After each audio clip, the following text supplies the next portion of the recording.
Estou lendo um estudo acerca do livro de Mateus. Aqui é o capítulo 1. Mateus H.L. Ellison. Que o Ellison vai falar aqui de Mateus, capítulo 1. Observações preliminares. Mateus suscita tantos problemas mais amplos, os quais precisam ser acrescentados, outros que afetam os 4 evangelhos, que a exegese teve de ser mantida o mais breve possível. Sempre que for praticável, recomenda-se ao leitor que consulte o tratamento dado aos textos paralelos em outros evangelhos. Os autores são citados somente pelo nome. O tipo da obra será encontrado na bibliografia. Todos os aspectos da prática e do ensino judaicos foram verificados em Strach e Billerbeck, citado como SB. Daí que as citações raramente serão necessárias. Autoria. Para começar, o leitor deveria consultar o ensaio, o Evangelho Quádruplo, na parte 3 deste comentário. Mateus é estritamente anônimo. Derivamos o nome da antiga tradição cristã e do uso dos primeiros cristãos, não de alguma indicação no próprio Evangelho. Comentário de 9:10, Adlock. Essa tradição é de valor duvidoso, pois, embora já fosse firmemente estabelecida no tempo de Irineu, C. 180, confira 180, eu acho que é cerca de 180, Irineu cerca de 180, parece mesmo remontar a Papias, cerca de 130. Este afirma: Mateus compilou os oráculos,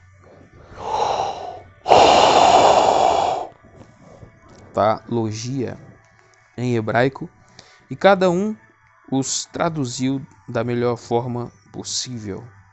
Os oráculos não é um nome comum de um evangelho. E o presente texto grego de Mateus certamente não é uma tradução ordinária. Se Mateus tivesse reescrito seu evangelho em grego, Papias certamente teria dito isso. Se aceitamos o ponto de vista de que o autor de Mateus usou Marcos, torna-se praticamente impossível reconhecer o nosso evangelho de Mateus na tradição de Papias.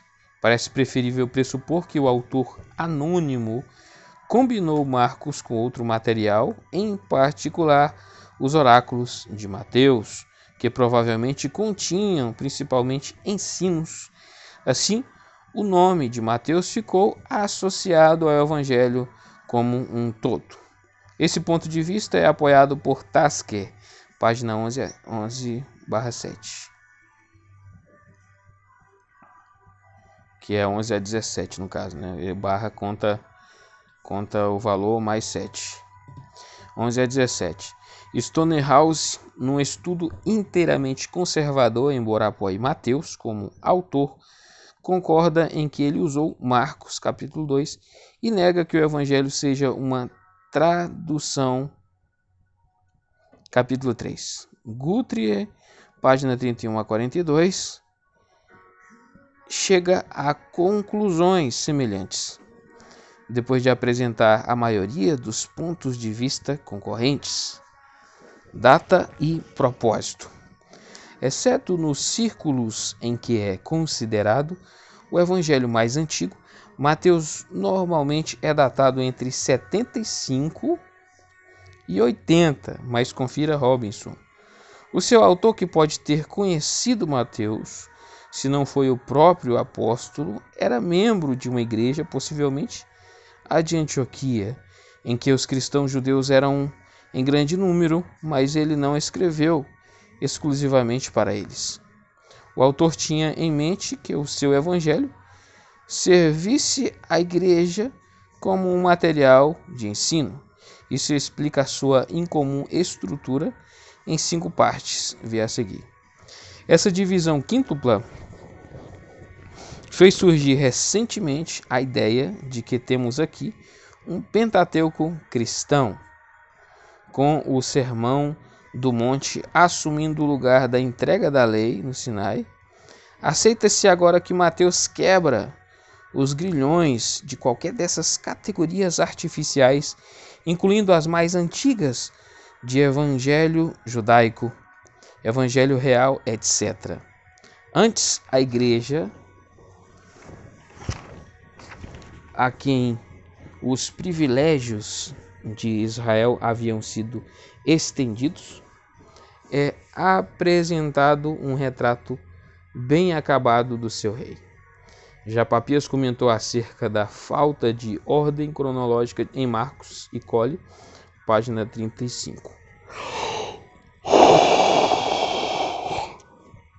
Mostra de forma convincente que isso deriva do propósito de Pedro como mestre.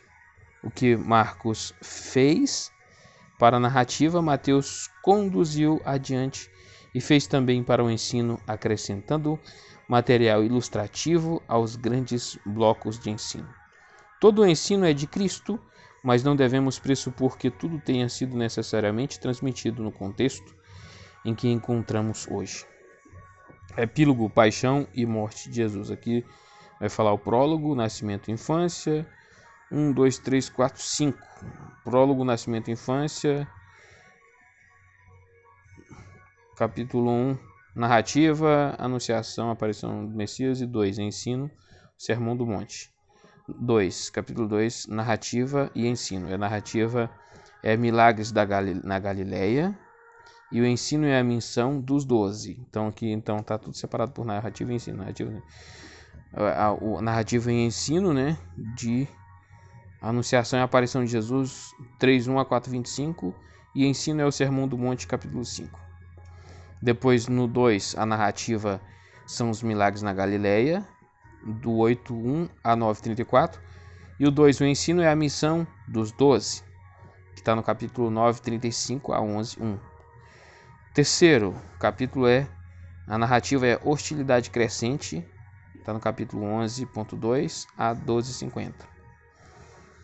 E o ensino é o reino dos céus, capítulo 3, do 1 ao 52. Quarto a narrativa é a sombra da cruz, capítulo 13:53 ao 17:23. E o ensino é a igreja, 17:24 a 18:35. Capítulo 5, narrativa, é o caminho para Jerusalém, 19.1 a 23:39, e o ensino é escatologia, que é 24:1 a 25:46. O epílogo é paixão, morte e ressurreição, 26:1 a 28:20. Prólogo, nascimento e infância. A genealogia, 1 do 1 ao 17, Lucas 3:23 a 38. Pode-se tomar como certo que as duas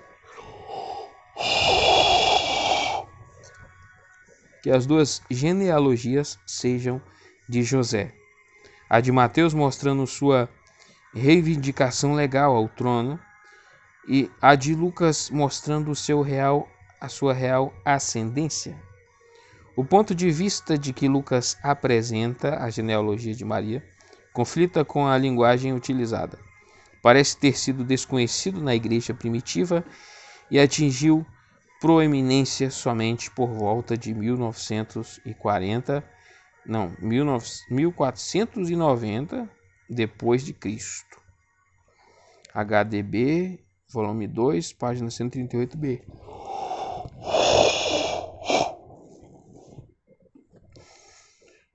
Confira o NBD acerca da harmonização das genealogias, ver também Machin, página 202 a 209. O objetivo principal da genealogia provavelmente não é tanto provar a reivindicação legal de Jesus ao trono davídico, e sim mostrar que ele não era um mero revelador da verdade divina, mas muito mais o clímax de um processo histórico conduzido divinamente. A menção das 4 mulheres, todas sim atrativos para os padrões ortodoxos judaicos, deve ter sido incluída para neutralizar rumores infames acerca das circunstâncias do nascimento de Jesus nos círculos judaicos. O artifício de dividir a genealogia em 3 grupos de 14 nomes destaca as divisões naturais da história, fornece um auxílio para a memorização e grava o nome de Davi em cada uma, porque o valor numérico das letras do seu nome hebraico é 14. A omissão de 3 nomes no versículo 8 acontece em razão do padrão e é algo que está em perfeita harmonia com a prática judaica. Confira Williams, volume 1, página 16. Na última seção, há estritamente só 13 nomes, pois Jeconias pertence à segunda. É provável que no original hebraico da genealogia, Joaquim foi tomado incorretamente por Joaquim, no versículo 11, assim pensa Shearwind. O nascimento de Jesus, 1 do 18 a 25. Humanamente falando, a reivindicação de Jesus ao trono davídico dependia da disposição de José.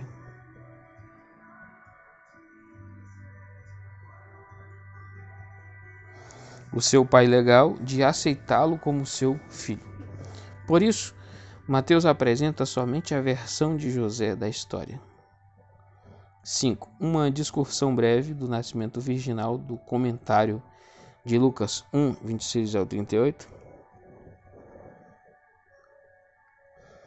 Vê também Machen. Observemos aqui que a parte da atividade divina da concepção, o nascimento de Cristo, foi completamente normal. Ele não foi concebido até que Maria estivesse casada e o contrato de casamento noivado era legalmente o casamento. Versículo 24. E recebeu Maria como sua esposa. José foi o seu pai em todos os sentidos, a não ser na concepção. A previsão de nomes a longa distância é excepcional na profecia. Versículo 23. Emanuel tem a intenção de dar o significado do nascimento da criança e não seu nome. Exceto para aqueles que abordam a questão com a opinião formada, a expressão José não teve relações com ela enquanto ela não deu à luz um filho. Versículo 25. Parece incompatível com a doutrina da virgindade perpétua de Maria. Uma harmonia das histórias do nascimento. A interpretação popular da história dos sábios do Oriente, colocando-os no cenário logo após os pastores, torna impossível a harmonização de Lucas e Mateus. Se seguirmos a pista de 2,16 e percebermos que Jesus nasceu entre 1 e 2 anos antes da visita deles, não há grandes dificuldades. José era cidadão de Belém e possivelmente proprietário de um pequeno lote de terra lá. E por isso que ele foi para lá para o recenseamento, Lucas 2,4. Isso e o seu conhecimento de que o Messias precisaria nascer ali. Após a apresentação no templo, voltaram para Nazaré, Lucas 2,39. José provavelmente deve ter vencido sua propriedade e voltado para Belém, crendo que o Messias precisava crescer na cidade de Davi. Depois de eles terem se estabelecido, vieram os magos, e então a história se desenrolou como está em Mateus. A visita dos magos, 2 do 1 ao 12. Os magos, que é magoi no grego, eram astrólogos que criam que os movimentos dos corpos celestes e o destino dos homens estavam interligados. Versículo 2. Vimos a sua estrela, eles conectaram isso com o nascimento do esperado rei dos judeus. O texto nos conta pouco demais para podermos determinar que tipo de estrela era e por que eles associavam ao nascimento do Messias. Não há sugestão de que a estrela foi adiante deles até o trecho final da sua jornada. Tampouco o texto nos informa de como isso seria possível. A história é profética em relação ao que estava para acontecer. Dessa vez, os magos anteciparam Israel, que possuía a clara palavra profética Schleider. Provavelmente devem ter ouvido acerca da esperança de Israel por meio dos judeus, mas eles tiveram de contar a Israel que a palavra tinha se cumprido. Era a vontade de Deus que o seu filho, que é profeticamente chamado de Israel, Israel 49:3, recapitulasse a história de Israel, 2:15, de modo que ele tinha de ir ao Egito. Para isso, os presentes dos magos eram providência divina. O ouro pagou os custos da viagem, o incenso e a mirra, fáceis de carregar e com bons preços no Egito, supriram as suas primeiras necessidades lá. A entrada para Nazaré, 2:13-23. Não sabemos quanto tempo ficaram no Egito, pois não sabemos quanto tempo antes da morte de Herodes, 4 AC, Cristo nasceu. A citação de Oséias 11:1 não causa dificuldades quando percebemos que Mateus está dizendo que Jesus estava recapitulando a história do seu povo, mas o que podemos dizer do versículo 18 com sua citação de Jeremias 31:15? Isso está um pouco antes da alegria da promessa da nova aliança, Jeremias 31:31-34. Mesmo assim, quando o autor da aliança veio, teve de ser precedido pela tristeza. Versículo 22, Arquelau, filho de Herodes, pano de fundo histórico e político, página 1438. Nazaré é mencionada numa inscrição encontrada em Cesareia, em 1962, e em um poema de uma sinagoga do século VII, baseado em material muito mais antigo, mas não aparece entre as centenas de topônimos da Galileia, tanto em Joséfo quanto nos escritos rabínicos. Construída um pouco mais acima da cidade moderna, no monte, a cidade ficava perto da junção de 3 estradas secundárias, mas era pouco mais do que uma vila ofuscada por suas cidades vizinhas. E aqui a referência é Dalman, capítulo 3. Versículo 23. Ele será chamado Nazareno. Não é realmente uma citação do Antigo Testamento. Serve a 3 propósitos. O primeiro é conecta com Isaías 11:1, das suas raízes brotará um renovo Nesher. E, por meio desse texto, com todos os outros que indicam a origem humilde do Messias. Número 2, por meio da modéstia de Nazaré, a citação nos lembra de trechos como os do Cântico do Servo, em Isaías 40:55. E terceiro, na forma de soletrar Nazaré, Mateus quer nos lembrar os nazireus. Número 6, do 1 ao 21. E daí, a devoção total de Jesus a Deus. Acerca das profecias neste capítulo como um todo, confira o uso neotestamentário do Antigo Testamento, página 1538. 1.1 Narrativa, Anunciação e Aparição do Messias 3.1 a 4.25. O Ministério de João Batista 3 do 1 ao 12. Vê comentário de Lucas 3 do 1 ao 18. A impetuosidade do ataque contra os fariseus e saduceus. Versículo 7, confira pano de fundo religioso judaico do Novo Testamento, página 1458. Foi porque, como líderes religiosos, eles deveriam ter tido familiaridade com a mensagem de João, até mesmo antes de ele começar a pregar. O batismo de João 3, do 13 ao 17. Vê comentário de Marcos 1, 9 a 11. Jesus era nascido debaixo da lei. Gálatas 4:4. Visto que João era o mensageiro de Deus, ele tinha de cumprir toda a justiça. Versículo 14. Ao aceitar o seu batismo, embora não precisasse dele. O teste 4 do 1 ao 11. Vê comentário de Marcos 1, 12, 13 e Lucas 4 do 1 ao 13. Deve-se observar que peirazo, tentar, e peirasmos, tentação, no grego secular, significam testar e teste. É somente a nossa natureza caída que transforma o teste em tentação. Daí que deveríamos considerar uso popular somente quando o contexto torna isso inevitável. Não há lições evidentes a serem extraídas do fato de que Mateus e Lucas apresentam uma ordem diferente dos testes. A primeira mensagem na Galileia, 4 do 12 ao 17. Vê comentário de Marcos 1, 14 a 15. Observação acerca de o reino dos céus, versículo 17.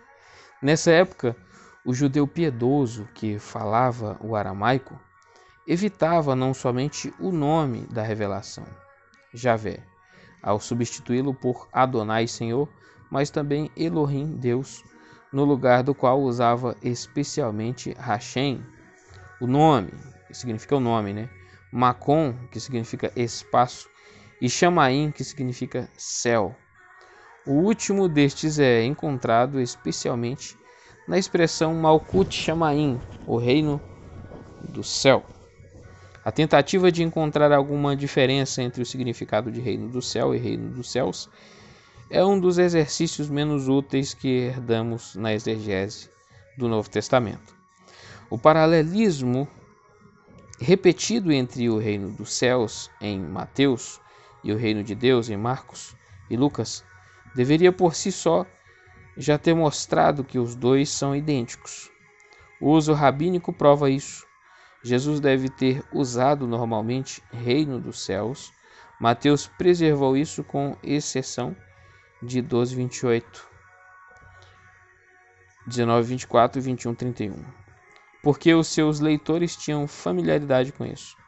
Marcos e Lucas sentiram necessidade de substituir por reino de Deus para terem certeza de que estavam sendo compreendidos. Reino Malkut Basileia é, em primeiro lugar, soberania, governo e poder régios. É algo que sempre existiu, mas na sua plenitude ainda está no futuro. Entrou no mundo de forma nova com a vida do rei, Marcos 1,15, e vai ser experimentado em toda a sua plenitude quando, diante do nome de Jesus, todo joelho se dobrar, Filipenses 2,10. Alguns trechos em que a expressão é usada mais no nosso sentido da esfera em que a soberania de Deus é excedida. Até mesmo aqui, no entanto, a ênfase na soberania geralmente se destaca. O chamado dos primeiros discípulos, 4, 18 ao 22. Vê comentário de Marcos 1, 16 ao 20. Um resumo das primeiras atividades na Galileia, 4, 23 a 25. Visto que isso é um resumo, não há paralelos exatos, mas Marcos 1, 39, Lucas 4, 44 e 6, 17. 1.2 Ensino, Sermão do Monte, 5.1 a 7.29. Durante mais de um século tem-se feito uma comparação intensiva entre o ensino de Cristo e o dos antigos rabinos. Foi demonstrado de forma conclusiva que há pouco no Sermão do Monte que não encontre algum tipo de paralelo nos escritos rabínicos, e a discussão com frequência degenera para a questão da anterioridade, como se os rabinos tivessem conscientemente tomado emprestado material de Jesus.